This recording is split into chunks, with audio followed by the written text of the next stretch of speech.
Les voy a invitar a que abran sus Biblias en la segunda carta del apóstol Pedro. Vamos a enfocarnos solamente unos pocos versículos al principio, capítulo 1. Segunda carta del apóstol Pedro, capítulo 1. Ya ustedes saben que a mí me gusta el voleibol, me gusta el fútbol. ¿Cuántos de ustedes saben qué es esto que tengo aquí en la mano? Balón. Es una pelota de fútbol, es un balón de fútbol. Yo no sé si ustedes son seguidores del fútbol. ¿Cuántos de ustedes les gusta el fútbol acá? ¿Cuántos de ustedes tienen un equipo preferido, favorito? ¿Ya? ¿Cuántos de ustedes tienen dos equipos? Claro que sí. A muchos de los que les gusta el fútbol, especialmente los que siguen la liga. ¿Cuántos siguen la liga? ¿Cuántos son aficionados a la liga? ¿Con José, con nosotros? No voy a preguntar cuáles son los equipos para que no salgan de aquí siendo enemigos, ¿ok?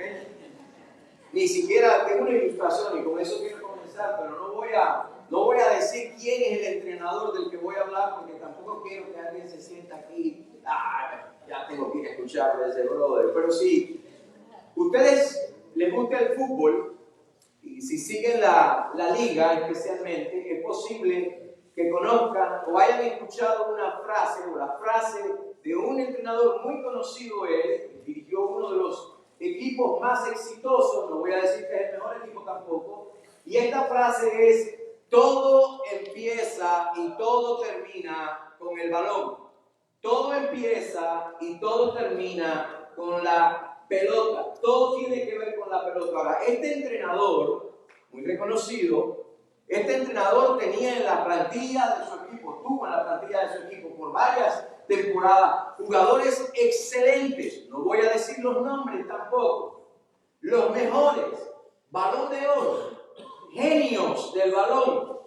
Pero este entrenador en particular nunca, jamás dio por sentado que la grandeza del equipo y el éxito del equipo tenía que ver únicamente con el talento de los grandes jugadores.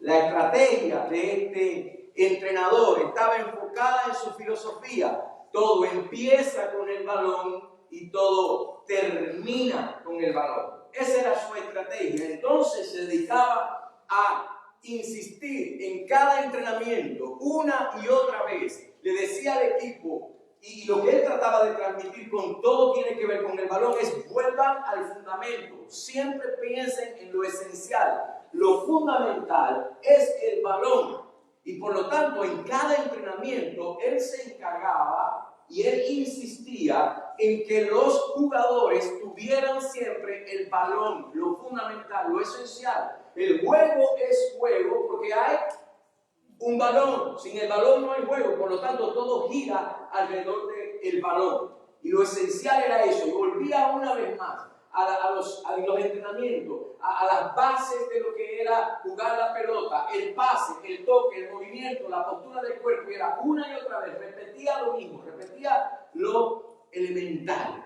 Porque este entrenador, en su filosofía, en su manera de ver el juego, sabía que si el equipo se olvidaba del fundamento, si el equipo se desenfocaba del fundamento, todo tiene que ver con el balón, todo tiene que ver con la pelota bien cuidada, bien pasada, bien orientada. Si el equipo se olvidaba de eso, todo el esquema táctico, toda la estrategia táctica, por sofisticada que fuera, iba a ser un fracaso. Y sabes, estaba pensando en esto precisamente en el apóstol Pedro, porque desde la perspectiva del apóstol Pedro, y ahora de una forma espiritual obviamente, él también entendía la importancia de volver a lo elemental, a lo esencial. Y en la segunda carta que usted tiene ahí en su Biblia, Pedro no trató de impresionar con grandes revelaciones, ni con nuevas cosas, ni con una teología súper sofisticada, ni misterios. La intención de Pedro no manera impresionar a los creyentes con nueva información o nueva revelación de misterio. Más bien lo que Pedro les recordaba es: vuelvan a lo fundamental. Y eso fundamental es la fe en el Señor Jesucristo y las virtudes que se desprenden de la fe en el Señor Jesucristo. Ahora Pedro escribe y él está consciente de que hay falsos maestros que estaban infiltrándose en la iglesia, que estaban asaltando a la iglesia con ideas novedosas, con filosofías extrañas, espirituales, pero él respondió llevándolos una y otra vez, llevándolos a lo elemental, llevándolos a las bases, al fundamento. Diciendo, no hay necesidad, y esto también es para nosotros hoy, no hay necesidad de buscar lo espectacular ni lo novedoso, porque lo esencial, lo fundamental, ya nosotros lo tenemos en la fe en el Evangelio. Amén. Así que abra su Biblia ahí en la segunda epístola de Pedro, capítulo 1, versos 1 y 2. Dice: Simón Pedro, siervo y apóstol de Jesucristo, a los que habéis alcanzado por la justicia de nuestro Dios y Salvador Jesucristo, una fe igualmente preciosa que la nuestra, gracia y paz os sean multiplicadas en el conocimiento de Dios y de nuestro Señor Jesús. Gracia y paz, fundamental, pero hay algo más acá. Porque si hay algo que nosotros como creyentes, como discípulos de Cristo, necesitamos hacer continuamente, es volver a lo que ya se nos ha entregado, a lo que ya se nos ha dado. Y como ese famoso entrenador decía o dice, todo empieza y termina con el balón, con la pelota, Pedro nos dice, todo comienza con la fe, y la fe es el fundamento sobre el cual se edifican todas las demás cosas en la vida cristiana. Vuelvan a lo fundamental. Y cuando nosotros hablamos de fe, especialmente en el pasaje de hoy, en el contexto que escribe Pedro, estamos hablando del conjunto de convicciones que nosotros recibimos de Cristo y de la palabra del Evangelio. No estamos hablando de un sentimiento vacío ni de optimismo, estamos hablando de la fe del Evangelio que nos ha sido dada. Sin ese fundamento, sin el fundamento de la fe, la vida cristiana pierde su enfoque. La vida cristiana pierde su forma, la vida cristiana pierde dirección. Necesitamos regresar a lo fundamental, siempre. Sin ese fundamento, sin la fe, la vida cristiana se derrumba. Algunos de ustedes pueden decir, yo lo entiendo ahora, porque yo he pasado por situaciones que si no hubiera sido por mi fe en el Señor Jesucristo, estaría derrumbado. Así que nosotros necesitamos volver a lo fundamental, a la fe. Necesitamos la fe porque con la fe nosotros vamos a poder enfrentar las pruebas, las luchas, el engaño. Vamos a poder mantenernos firmes y continuar creciendo en nuestro andar con Cristo. Por eso la segunda epístola de Pedro enfatiza algunas cosas importantes. Ahora, dije algo en la ilustración, porque muchas personas piensan que los grandes equipos en cualquier deporte, que el éxito de los grandes equipos está vinculado a la plantilla, está vinculado a los grandes talentosos jugadores que tienen en el equipo, pero la realidad, la clave no es necesariamente el jugador talentoso, les decía en la ilustración, es lo elemental. Esa es la clave, lo fundamental. Y por supuesto, yo sé que la ilustración que estoy haciendo no refleja a la perfección lo que tiene que ver con nuestra vida espiritual, lo que tiene que ver con nosotros como cristianos.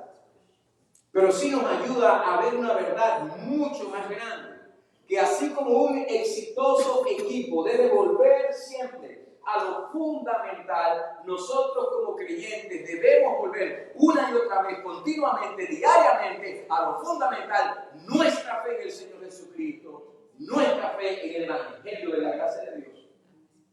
parte de lo que el apóstol Pedro quiere recordarnos en su carta, tiene que ver con que lo que ya nosotros hemos recibido. Pedro nos está diciendo, lo que ya ustedes tienen en el Evangelio, ustedes tienen todo lo que necesitan.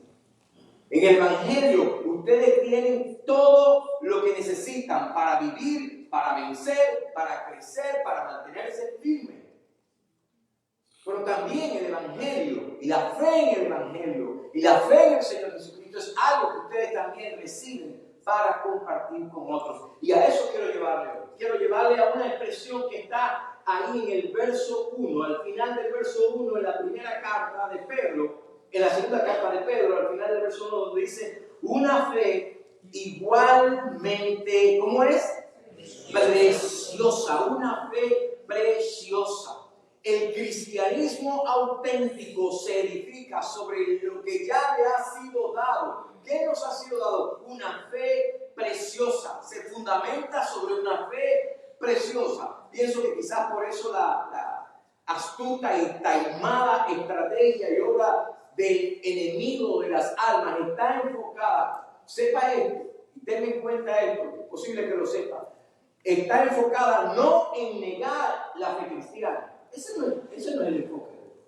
El enfoque del enemigo no está en negar el cristianismo, no está en negar la fe cristiana. Su obra más intensa, estratégica, está enfocada en contaminar el cristianismo. Esa es la obra, en corromperlo, en distorsionarlo. Eso es lo que quiere hacer el enemigo. Por eso nosotros debemos reconocer los tiempos que vivimos. Y le advierto, tiene que tener cuidado con las tantas cosas que se publican hoy en día por las redes sociales y por todos lados. Porque son literalmente herejías y disparates. Muchas corrientes de doctrina, movimientos que parecen cristianos, pero no lo son. Y detrás de cada una de estas cosas vamos a encontrar algo. En el mejor de los casos, para llevarlo suave, se les olvidó el fundamento. O, en el peor de los casos, que pienso en la mayoría, se apartaron del principio fundamental, que todo comienza con el balón y termina con el balón, que todo tiene que ver con el Evangelio, con la fe preciosa y que todo se edifica sobre esa fe preciosa que el Evangelio nos revela. Y esta fe preciosa de la que habla el apóstol Pedro tiene que ver fundamentalmente con la preciosa persona del Señor Jesucristo. Amén. Decía uno de mis profesores en el seminario, el problema con la predicación hoy en día no es que hay escasez de predicación, hay predicación por todos lados, sino que hay escasez de una auténtica proclamación de Cristo. Ese es el problema. Y les decía, las redes sociales tienen su lado bueno, hay que saberlo usar con sabiduría, valga la redundancia, pero también tiene su lado peligroso. Y en muchos aspectos, en lo que tiene que ver con lo espiritual, hoy en día la enseñanza herética se disemina muy rápido, muy fácilmente. Cualquier cosa la gente lo está creyendo, es muy accesible. Un clic y ya, y lo tienes frente a ti. A veces no necesitas ni siquiera el clic. Y pienso que uno de los problemas que tiene la iglesia hoy es que se rehúsa a exponer esas herejías. Y a sus promotores también. Y lamentablemente muchos cristianos que no estudian la palabra de Dios, que no conocen la palabra de Dios, corren detrás de esas cosas y se embriagan en esas cosas. Y muchos no tienen ni siquiera problema con, no sé, comprometer la verdad del Evangelio, cambiarla por la mentira. Por eso, para permanecer nosotros firmes y venciendo, necesitamos que se nos lleve al fundamento, a la base, que se nos recuerde la verdad del Evangelio. Fíjense que en el verso 10, Pedro nos exhorta y dice, por lo cual, hermanos, tanto más procurad hacer firme vuestra vocación y elección, porque haciendo estas cosas no caeréis jamás. Hay cosas en las que nosotros necesitamos estar firmes. Y la firmeza en nuestra vocación, en nuestro llamado, en nuestra elección, es lo que nos va a ayudar, firme en esas cosas, a no caer jamás. Es Pedro quien también escribe en la epístola y dice en el versículo 1, Simón Pedro, siervo y apóstol de Jesucristo, dice, a los que habéis alcanzado por la justicia de nuestro Dios y Salvador Jesucristo, una fe igualmente preciosa que la nuestra. Ahora, si usted se pone a pensar en Pedro, cuando hablamos de Pedro, muchas veces lo que recordamos no son sus cartas. Recordamos la intrepidez de Pedro, la testarudez de Pedro. Recordamos que Pedro dijo, yo camino sobre las aguas. O que todas estas cosas negó al Señor. Lo recordamos como un individuo rápido, impulsivo. Pero luego, cuando vemos la obra del Señor Jesucristo en él, la obra de Dios en su vida, lo vamos reconociendo como lo que Jesús mismo lo llamó, como roca, como piedra firme. Es decir, el inestable, confuso en ocasiones, impulsivo Pedro, por la obra de Dios, llega a ser roca.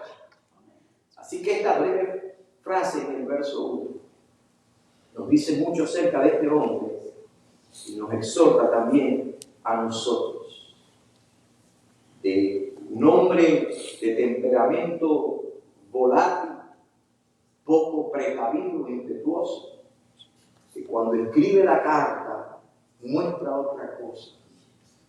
Lo vemos ahora como un hombre que ha crecido, como un hombre que ha madurado. Ahora es el Pedro, por decirlo de alguna manera, que ha sido procesado por la fe preciosa que le fue dada. Ahora es una piedra, todavía es firme, pero lo ves, es tierno, es compasivo, es autoridad, pero al mismo tiempo ahora es pasivo, es prudente, no es impulsivo. Y ahora cuando escribe a sus hermanos en la fe, dice, aquellos que han alcanzado por la justicia de Dios y del Salvador Jesucristo, una fe igualmente preciosa que la de él, una fe preciosa. Y quiero que hoy se vaya de aquí edificado en su fe, pensando en algunas realidades, en algunos aspectos que tienen que ver con esta fe preciosa. En primer lugar, esta fe preciosa, una fe igualmente preciosa que la nuestra, es una fe de valor inigualable. Es una fe de inigualable valor. En la primera epístola, en los capítulo 1, versos 18 y 19, mire lo que dice Pedro, mire cómo se vincula esto. Dice, sabiendo que fuiste rescatados de vuestra vana manera de vivir, la cual recibisteis de vuestros padres, no con cosas corruptibles como oro o plata.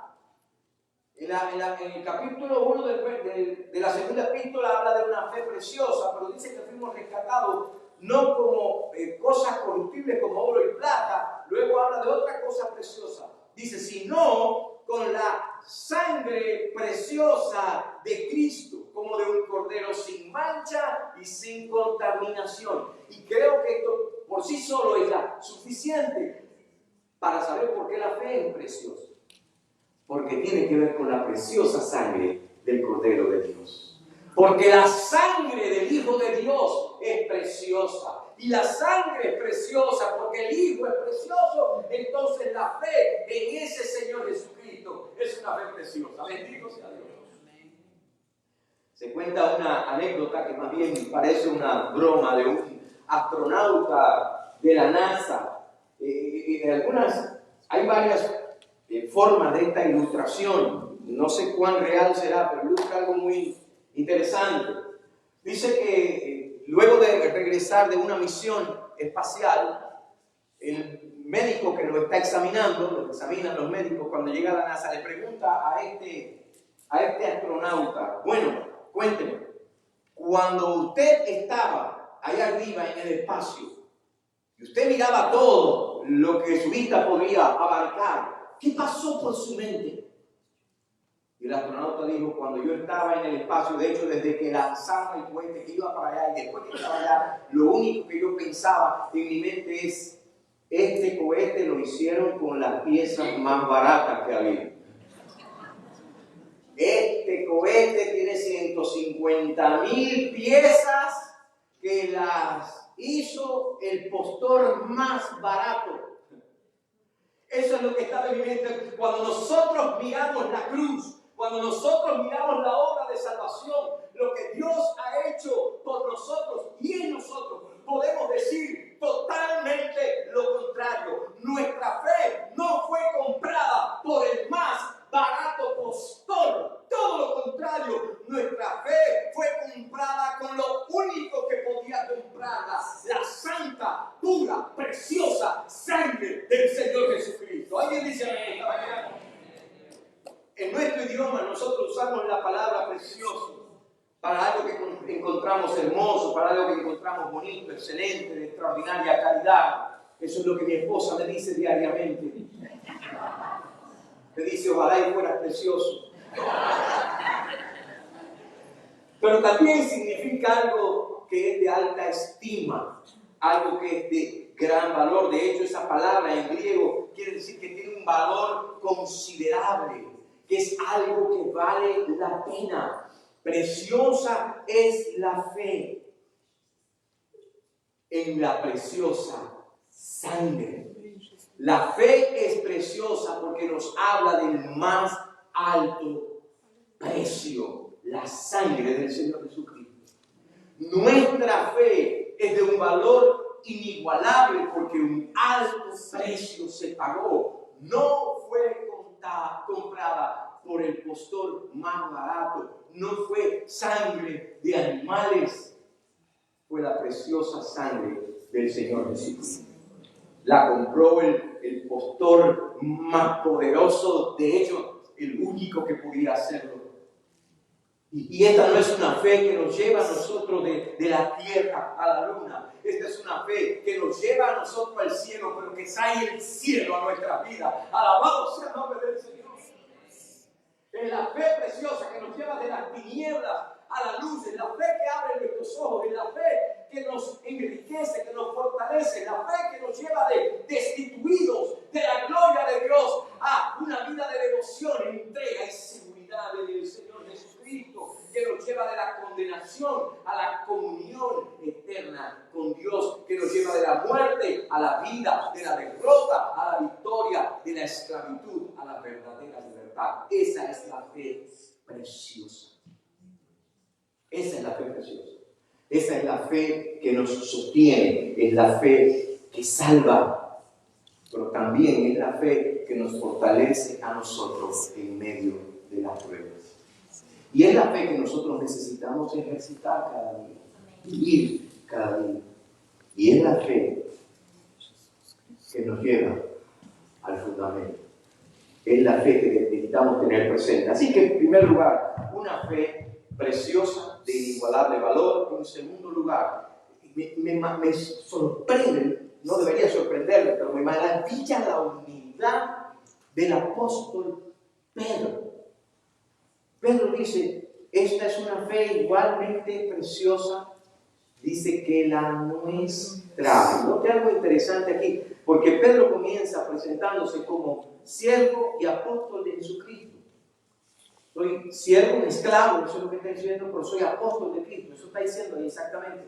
Pero lo dice a los creyentes que la fe de ustedes es igualmente preciosa que la fe de los apóstoles. Que no es diferente, que la fe de los apóstoles no es más costosa, no es superior. Era sencillamente igual de preciosa, igual de valiosa. Una fe de la misma condición. No es una fe de distinta calidad ni de categoría, es la misma fe que está diciendo.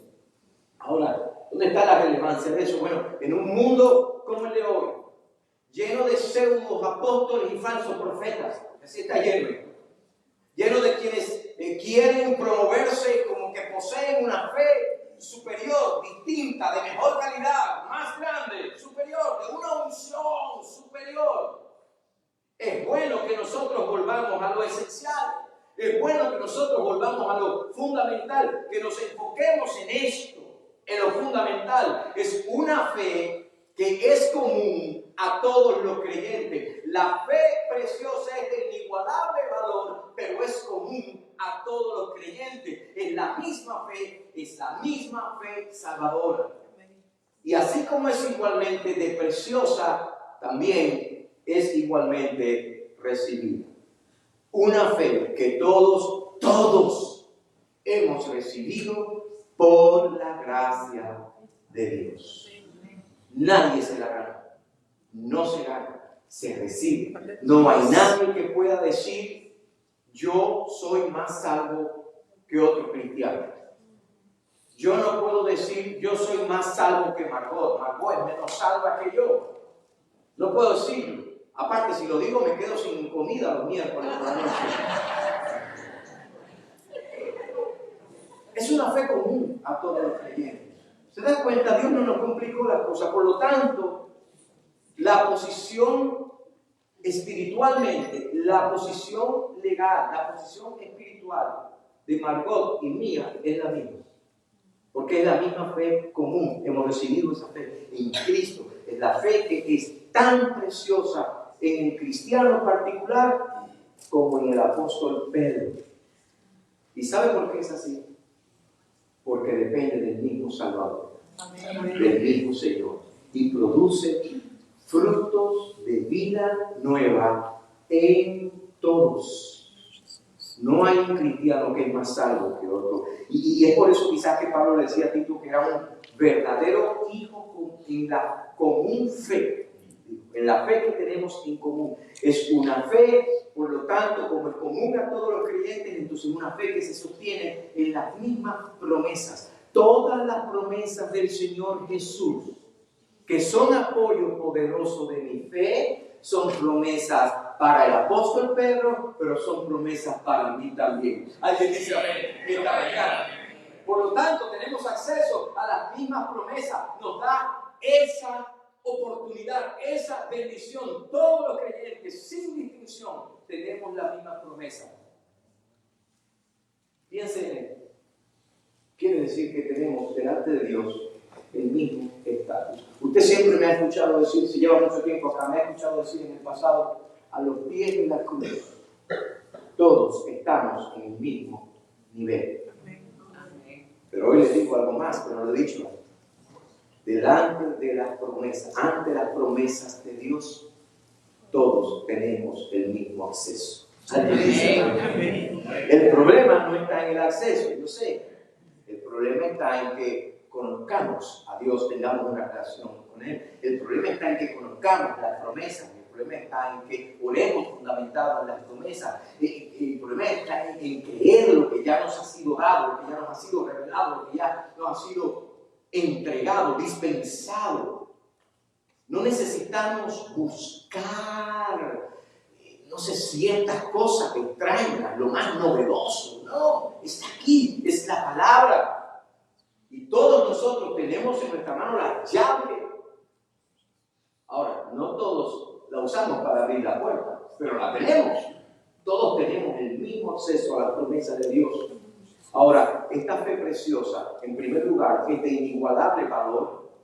En segundo lugar, es común a todos los creyentes, la obtuvimos de la misma manera. Nos otorgó el mismo estatus delante de Dios, somos hijos de Dios, punto. Produce los mismos efectos y nos da acceso a las mismas promesas. Pero en tercer lugar, la fe preciosa es una fe que no es ignorante, es una fe que conoce. Lean luego con calma la epístola, lean las dos cartas y marque las veces que en la carta de Pedro aparece la palabra conocimiento. Una y otra vez Pedro enfatiza, la fe preciosa es una fe que conoce.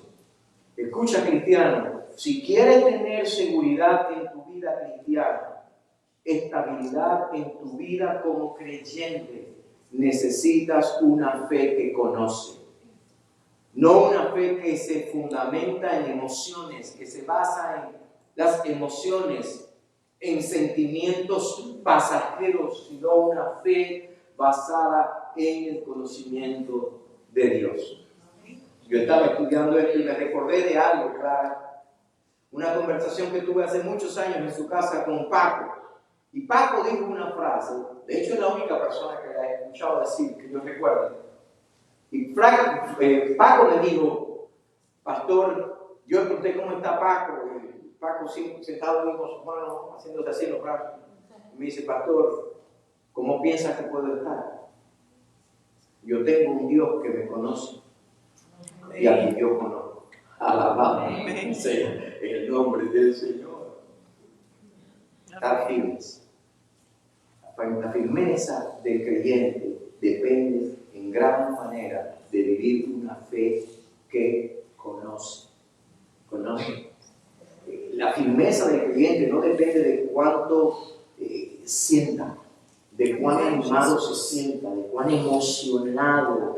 No. El fundamento de la firmeza está en conocer a Dios y tener esa convicción profunda de Paco, de que Dios no solamente me conoce, sino que yo le conozco a Él. Es reconocer eso.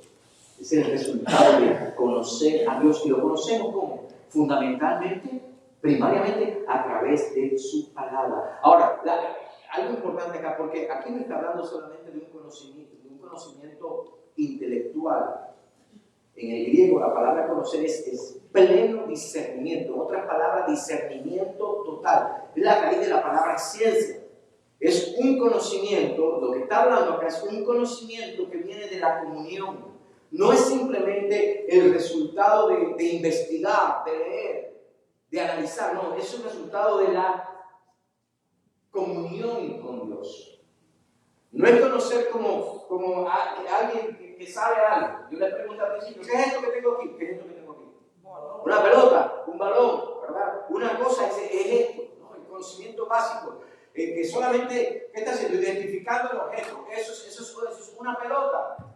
Pero si nosotros nos quedamos ahí solamente en conocer que es una pelota, entonces nos perdemos el propósito. No hemos comprendido. Hay una razón para esa pelota. Esa pelota sirve para algo.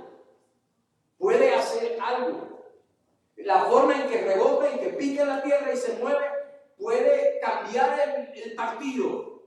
De hecho, los jugadores que juegan en campos de fútbol que son de hierba natural, que son naturales, se quejan mucho cuando tienen que jugar en campos sintéticos, porque la pelota rebota diferente, ¿no? Entonces, yo necesito conocer algo más. Una cosa es conocer el objeto, otra cosa es jugar con ella en el campo. Una cosa es conocer el objeto, otra cosa es entrenar con ella. Una cosa es conocer el objeto, otra cosa es vivir la experiencia de ese objeto, de esa pelota en el campo. Una cosa es conocer la pelota, otra es meter goles. Y eso pasa con la fe preciosa. Hay gente que tiene una fe que solamente le sirve para contemplar a Dios como un balón en la vitrina de exhibición. De hecho, hay algunos que tienen su Biblia así. Por eso aquí no está hablando de un conocimiento con base en la información solamente. No es el conocimiento intelectual, sino el conocimiento que surge de la relación, de la comunión, de la experiencia. Un conocimiento que es el fruto de andar con Dios, de buscar a Dios, de estar con Dios, de adorar a Dios.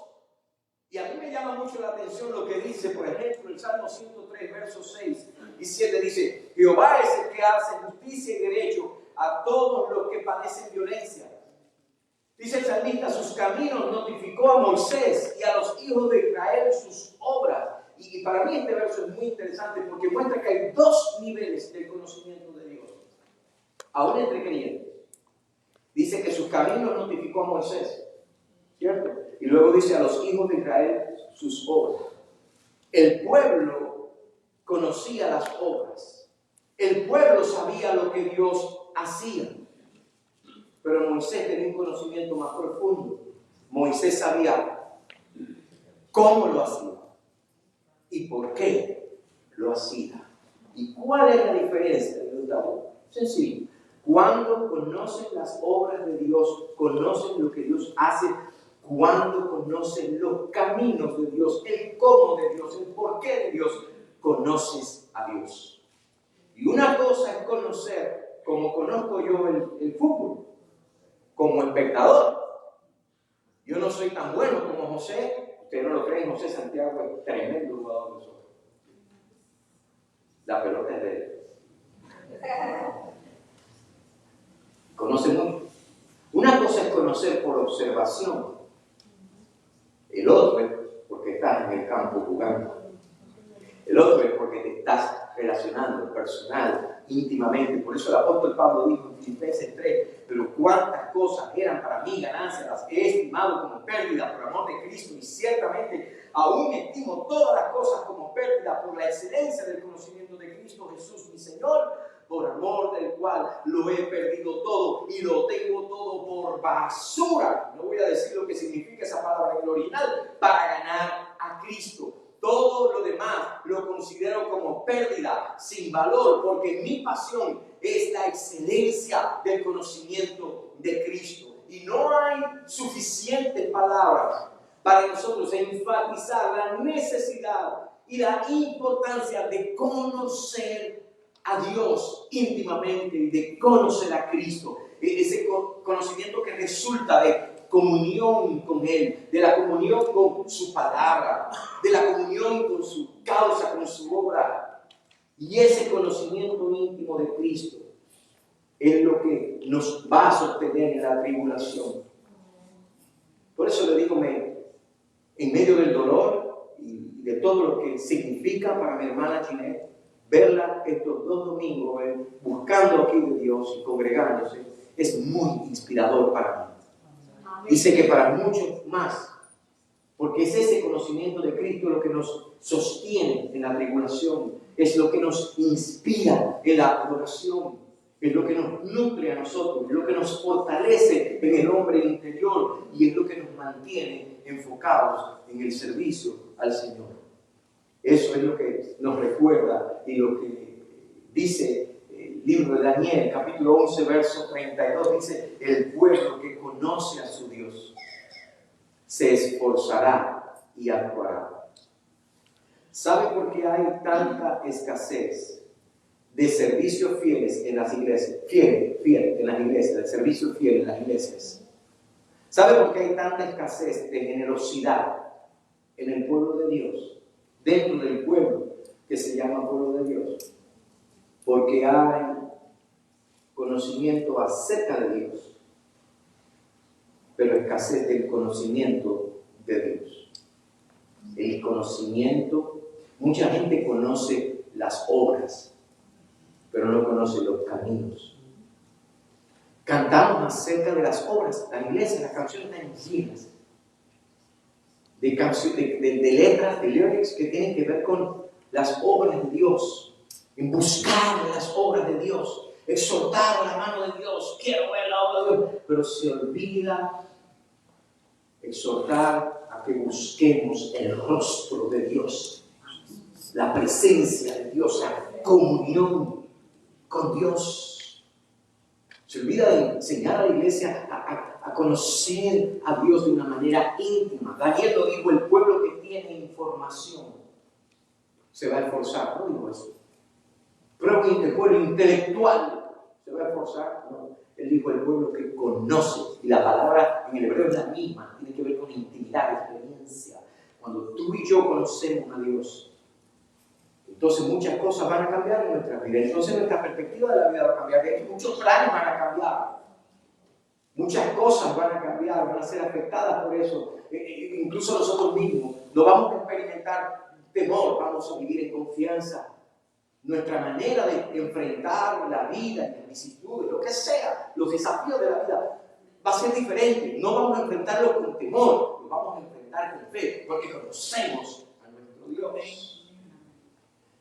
Voy a contar algo, yo creo que lo he dicho varias veces ya en el pasado, pero bueno, ya lo he escuchado, ni se preocupe por eso. Pero hubo un tiempo de mi ministerio en el cual yo viajaba en un año, viajaba a otros países, a muchos países.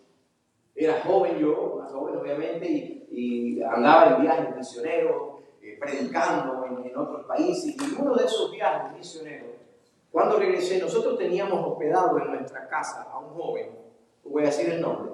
Teníamos hospedado en nuestra casa a un joven que pasó por una situación determinada y no tenía dónde vivir, y nosotros lo recogimos, lo pusimos en un cuarto, y ya llevaba como un par de meses viviendo con nosotros, y Cuando el regreso del viaje misionero, él se había quedado, Mateo era chiquitito, Angelino había nacido, Marcos también era chiquitito, y él se había quedado allá y su bebé estaba, los niños estaban en la casa nuestra. Y cuando llego, de regreso del viaje misionero, un día conversando me dice este joven pastor, yo tengo una pregunta para hacerle. A ver, dice, pastor, ¿usted tiene una mujer bonita? Una mujer joven. Y usted viaja bastante. Usted cuando usted está por ahí, usted no se preocupa de una mujer bonita, joven, que esté sola. Usted no se preocupa. Y yo le dije, a mí no me preocupa para nada, en lo absoluto. Le digo, pastor, usted es un hombre de mucha fe, tiene una gran fe. Le digo, no, yo tengo una gran fe. Eso es lo que tengo. Y tengo una gran esposa, es lo que tengo. Y by the way, pack up, you're leaving. En serio. Recoge, esta semana busca donde vivir. Porque ya veo que tienes malas intenciones. Ya te hemos ayudado bastante, no fui tan crudo así, no fui más nada, ¿no? Pero el punto que quiero llevar es cuando usted conoce a Dios, de hecho el Señor Jesucristo dice, no necesitas tener una fe del tamaño de montañas. Tu fe en el gran Dios, cuando conoces a Dios, es una semilla de mostaza. ¿Sabes una semilla de mostaza? Coge la punta de un lápiz y hagas en un papel. Eso es una semilla de mostaza. Entonces, tú vas a decirle a la montaña, échate en el mar y se va a echar. Bendito sea el nombre del Señor. Cuando usted conoce a Dios, usted duerme tranquilo, usted viaja tranquilo, usted vive confiado, usted puede tomar el diagnóstico del médico en la mano y usted puede vivir en paz, aún en medio de la tormenta, no por tu gran fe, sino por tu fe en el gran Dios que tú conoces. Alabado sea el nombre del Señor. Bendito sea Dios. Si usted quiere esa vida, necesita esa vida, si la quiere, necesita la fe preciosa, que es de inigualable valor, que es común a todos los creyentes. Esa fe, la fe que conoce a su Dios. Y sabe, no quiero dejar de pasar por algo importante, porque esta fe, que es preciosa, concluyo de esta manera. Esta fe que es de inigualable valor. Esta fe que es común. Nos pone a todos los que hemos invocado a Cristo para salvación. Nos pone en el mismo nivel. Esta fe que conoce al Dios en el cual confía. Esa fe también es una fe. La fe preciosa es una fe que se comparte. Y empecé hablando de fútbol, ¿no? Nos quedamos con algunas cosas acá, pero no es suficiente conocer y disfrutar y beneficiarnos de esta hermosa fe. No es suficiente, porque puede parecer incluso egoísta. ¿Usted se ha preguntado alguna vez por qué el fútbol de verdad, ¿ok? No el de aquí no de verdad, el de verdad, acá 90 minutos pateando una sola pelota. ¿Usted sabe por qué el fútbol es el deporte que más aficionados mueve en el mundo? ¿Usted se ha hecho esa pregunta? Porque el fútbol genera bueno, hay varias razones. Algunos dicen porque nada más necesita una pelota, y en algunos casos 2 palos, 2 piedras, y ya todo el mundo está jugando que no tenga zapatos, ¿no? Bueno, porque no requiere muchas cosas. Pero el fútbol genera una pasión contagiosa, tan contagiosa que la gente, los aficionados de un equipo, tratan de reclutar aficionados de otro para que sean de ellos. Y yo no estoy diciendo mentiras. Yo tengo una camiseta del equipo de Miami que dice Messi en la espalda, que me la regaló Raúl. O sea, ¿qué está tratando de hacer? Pero tengo, no una, tengo 2 camisetas del Valencia que me las regaló José. Y por si fuera poco, también me trajo de España una del equipo de España. O sea, yo sé ya que con la primera ya tenía el mensaje, brother. Claro, que la que yo he visto con orgullo, usted sabe cuál es, ¿no? Lo sabe, sí. Pero bueno, el punto es, algunos incluso, déjenme decir que no son baratas esos jerseys, no son baratos. Así que si está pensando comprar uno, para mí empieza a ahorrar ya. Nosotros, bendito sea Dios, nosotros tenemos algo mucho más grande que el fútbol. Nosotros tenemos lo más grande que hay en el universo. Piense en el equipo mejor pagado. Piense en los jugadores mejores pagados. Usted y yo tenemos una fe preciosa, una fe de inigualable valor. Usted y yo no necesitamos salir a buscar cosas novedosas, estruendosas. Nosotros tenemos una fe preciosa, común a todos los creyentes que nos ponen en el mismo lugar. Una fe que conoce a Dios, bendito sea el nombre del Señor. Una fe contagiosa, una fe que se comparte. Yo digo, si tuviéramos la pasión de los aficionados del fútbol por su equipo, oiga hermano, otro gallo cantaría, dijera por él. Puerto Rico. Fíjense, tenemos una fe preciosa, una fe de inigualable valor.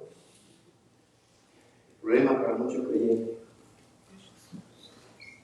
que saben el precio, saben que es precioso, saben que tienen el mismo estatus de los demás, pero no conocen a Dios de manera íntima. Y si lo conocen de manera íntima, no lo comparten. Así que esta mañana quiero dejarte con esta palabra. ¿Quieres ponerte de pie esta mañana? Y te voy a preguntar, ¿conoces a Cristo? Si lo conoces, si lo conoces, pídele que te ayude y haz que tu meta sea crecer en la excelencia de su conocimiento. Si no lo conoces porque no tienes una relación con Él, hoy mismo puedes empezar a conocerlo. Ábrele tu corazón al Señor Jesucristo. Tenemos una fe preciosa. Tenemos algo costoso, grande de precio. Una fe que nos sitúa a todos en el mismo nivel de relación con Dios, hijos. Usted no es más hijo de Dios que yo, ni yo soy más hijo de Dios que usted. Tenemos una fe que puede cantar, una fe que puede adorar. Tenemos una fe preciosa que nos toca compartir. Y algunas hermanas que son expertas en compras saben que las cosas valiosas, cuando están accesibles, hay que decirle a la vecina, hay que decirle a la amiga, hay que mandar ese texto. Usted y yo tenemos lo más grande que hay en el universo, lo más grande que se le ha dado al hombre, acceso al hombre, lo más grande que tenemos tú y yo.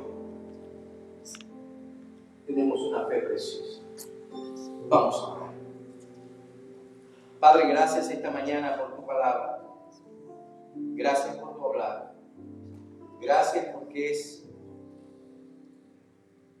tu palabra viva y eficaz. Señor, hoy te rogamos en el nombre de Jesús. En el nombre de Jesús. Que nos ayudes a apreciar a profundidad,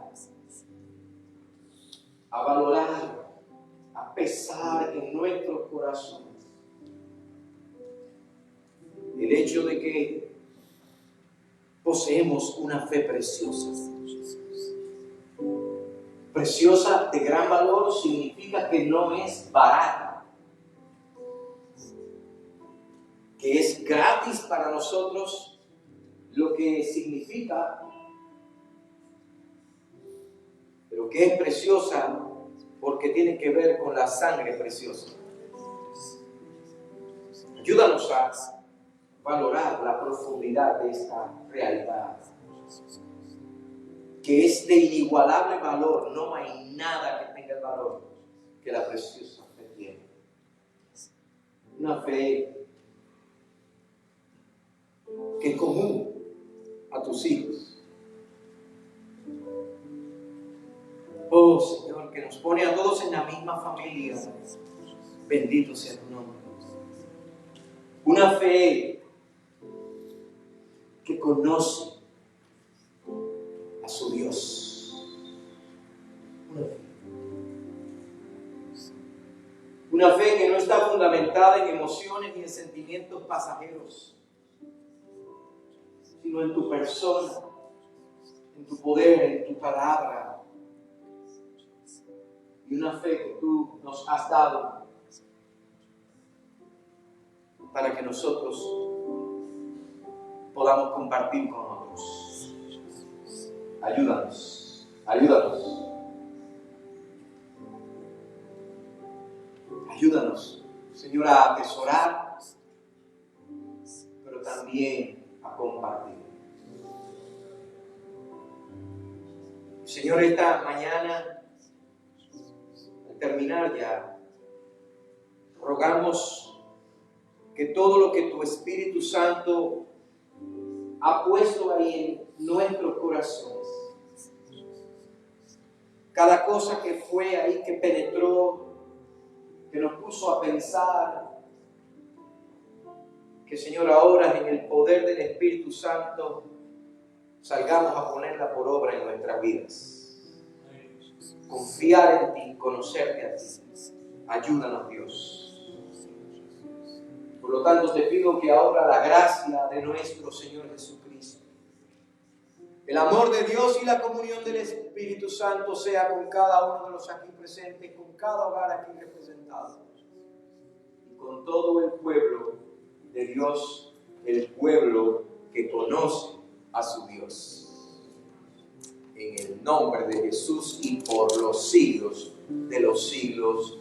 Amén. Amén. Y amén. Cantamos algo brevemente más. Le damos gracias al Señor. Su fe es preciosa, de inigualable valor.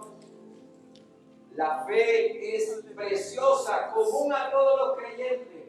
Aquí no hay alguien que sea más cristiano que tú, ni tú eres más cristiano que nadie. Fe común.